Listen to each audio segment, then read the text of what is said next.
मला तन्वी आणि राकेश दोघेही खूप आवडत होते आणि दीपाली ताईचा पण गेम छानच होता. म्हणजे ती बरोबर जिथं तोडायचंय जिथं जोडायचंय, जोड तोड का राजकारण वो एकदम करेक्ट कर रही थी घर के अंदर. सो तिचा गेम छान होता. आणि त्या घराला बेसिकली ना, त्या घराला तुम्ही आपलं घर मानणं, त्या घराला आपल्या घरासारखं वावरणं. आता तन्वीचा वावर तसा दिसत होता.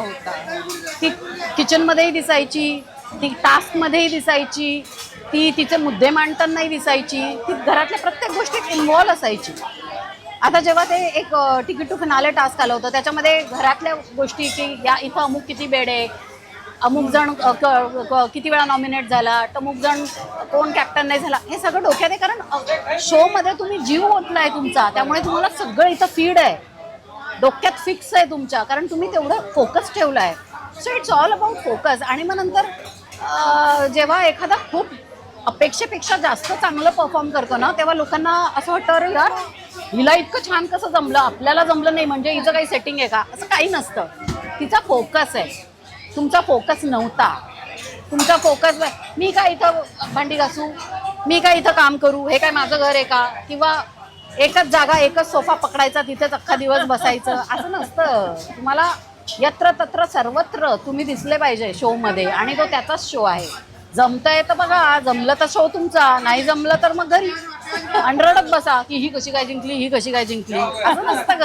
हे बघ, बेसिकली कोल्ह्याला द्राक्ष आंबट ही जी कहावत आहे ना, ती बरोबर आहे, अगदी उगाच नाही आहे ती. ज्याला जमून जातं ना त्याच्यावर सगळे डाऊटच करतात, आणि ज्याला जमत नाही तो ज्याला जमलंय त्याला सतत दोष देण्यातच धन्यता मानतो. स्वतःवर विचार करा की आपण कुठे चुकलो, आपण कुठे कमी पडलो, हा पण विचार करा ना. आणि काही कंटेस्टंट, आता फॉर एक्झाम्पल विशाल, किती स्पोर्टिंग स्पिरिट होतं त्याचं, मला ते खूप आवडायचं विशालचं, की तो टास्क हरला जरी ना तरी जिंकणाऱ्याचं कायम कौतुक करायचं की किती छान खेळली ही टास्क. किंवा ही अमुक, आता फॉर एक्झाम्पल तन्वी स्ट्रॉंग होती घरामध्ये प्लेअर, तर तो सांगायचा उघडपणे की ती स्ट्रॉंग आहे. बरं, नॉमिनेट तुम्हीच केलं नाही तिला अख्खा सीझनमध्ये 2 वेळा ती नॉमिनेट झाली. नॉमिनेट करण्याची जबाबदारी कोणाकडे होती? तुमच्याकडेच होती ना. तुम्ही तिला स्ट्रॉंग आहे म्हणून नॉमिनेटच केलं नाही, आणि मग ती शेवटपर्यंत जेव्हा आली तेव्हा तुम्ही म्हणाले की ही फेक आहे. मग काढायचं होतं ना तिला घराबाहेर.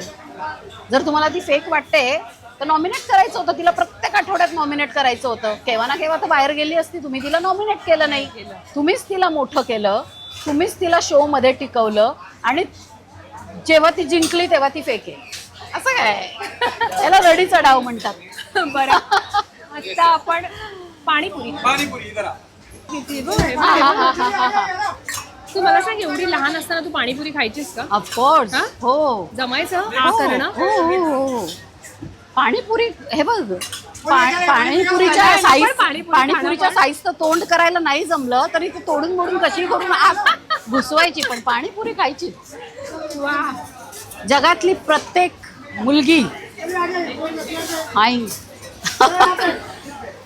आज तक मैंने कभी किसी के सामने हात नाही फैलाया.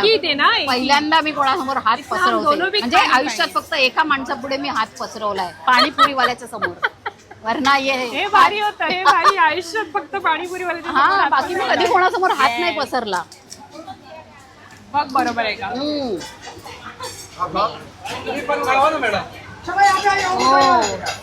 मीठा ऍड करो, ये सिर्फ खट्टा है. मीठा, हाँ. वाह.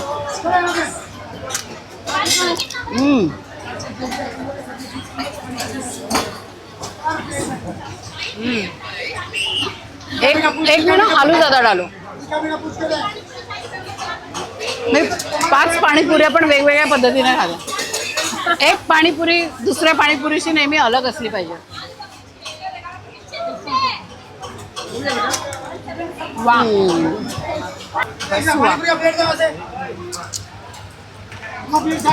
टिश्यू दे ना. टिश्यू. हा, मस्त. अरे यार, जगात कशाचीच पाणीपुरीशी कशाचीच बरोबरी नाही होऊ शकत. नाही. तुला पाणीपुरी खास तू खावीशी वाटली तर कुठे जातेस? म्हणजे तू आता इथे 12 वर्षाने आली म्हणतेस, पण पाणीपुरी खाल्ली आहेस का बाहेर? बाहेर फार रेअरली खाते मी ऑनेस्टली. आम्ही पाणीपुरी घरी बनवतो. मी स्वतः घरी बनवते. त्याची रेसिपी पण माझ्या चॅनलवर आहे.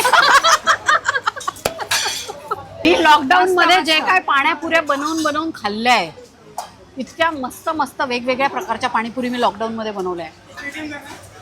कुठल्या कुठल्या प्रकारच्या असतात? म्हणजे आपण रगडा टाकतो, रवा, हा रगड्यावाली केलेली आहे, नंतर मुगाची मूगवाली, आणि नंतर आता आपण हे जे कालाखट्टा वगैरे असं टाकलं ना, ते पण टाकून मस्त लागते पाणीपुरी. आईस पाणीपुरी. ओ हा, मी हे नवीन प्रकार बघते. याला टॉर्नेडो म्हणतात ना? याला टॉर्नेडो म्हणतात ना?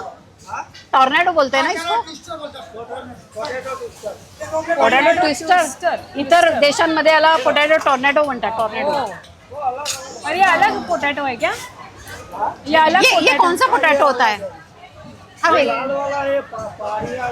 पहाड़ी इलाकों में पहाड़ी है भाई, पहाड़ी. वाव. खायचंय का हे? घेऊया? नको, आधी पावभाजी, मग जागा उरली पोटामध्ये तर नवीन काहीतरी. पाणी पिऊया. चल ना आता पावभाजीकडे वळूया. चलो.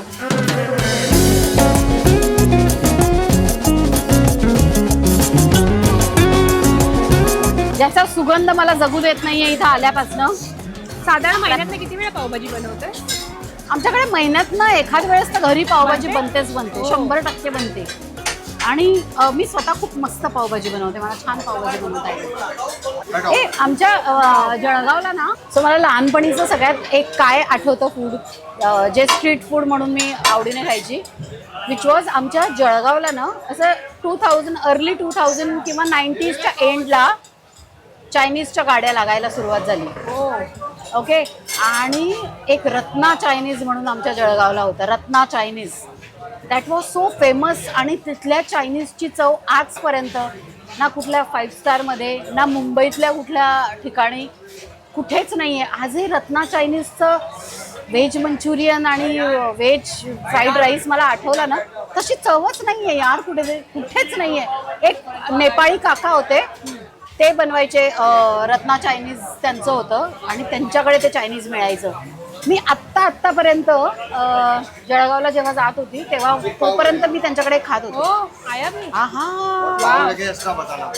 येस. सो तेव्हापर्यंत मी ते चायनीज खायची. सो आमची सगळ्यात आवडीची आणि सगळ्यात लाडकी पावभाजी आलेली आहे. चला, जळगावची अशी स्पेशालिटी काय डिश? जसं आपण नाशिकला तर्री पोहे म्हणतो, नागपूरला वडा भात. जळगावचं वांग्याची भाजी, घोटलेल्या वांग्याची भाजी, वरणबट्टी, खानदेशी वरणबट्टी, वांग्याची भाजी, तिथला मठ्ठा जो प्रत्येक लग्नात तुम्हाला मिळणार. सो मठ्ठा आणि शेवभाजी. हो हा, शेवभाजी. आमच्याकडची शेव. घे ना, सुरू कर. नको, खा तू. खा. घे ना. खा तू आधी. खा. सो मठ्ठा लग्नांमध्ये तो जो काय आंबट गोड मठ्ठा, पुदिना टाकलेला, आणि वरणबट्टी वांग्याची भाजी ही आमच्याकडच्या प्रत्येक लग्नात. बट्टी हा प्रकार काय असतो? बाफले ना. बट्टी मका आणि जाडसर दळलेलं याचं पीठ, आपल्या गव्हाचं पीठ, जाडसर मक्याचं पीठ, थोडासा रवा, असं सगळं मिक्स करून ना एक जे मिश्रण बनतं, मोठं घट्ट मिश्रण केलं जातं, आणि त्याचे गोळे करून त्याच्यामध्ये ना धणा पावडर, बडीशेप, थोडं जिरं असं दरदरीत कुटून टाकलं जातं, आणि त्याचं पीठ मळून बाफले बनवून ते वाफवले जातात. आणि मग त्याला वरणासोबत चुरून खाल्लं जातं. सो बेसिकली दाल बाटी आणि वरणबट्टी इज व्हेरी सिमिलर. राजस्थानला गेल्यावर पण मग बोलतात ते दाल बाटी, पण आमचं वरण असतं, वरणबट्टी. त्याची पण रेसिपी माझ्या चॅनलवर आहे.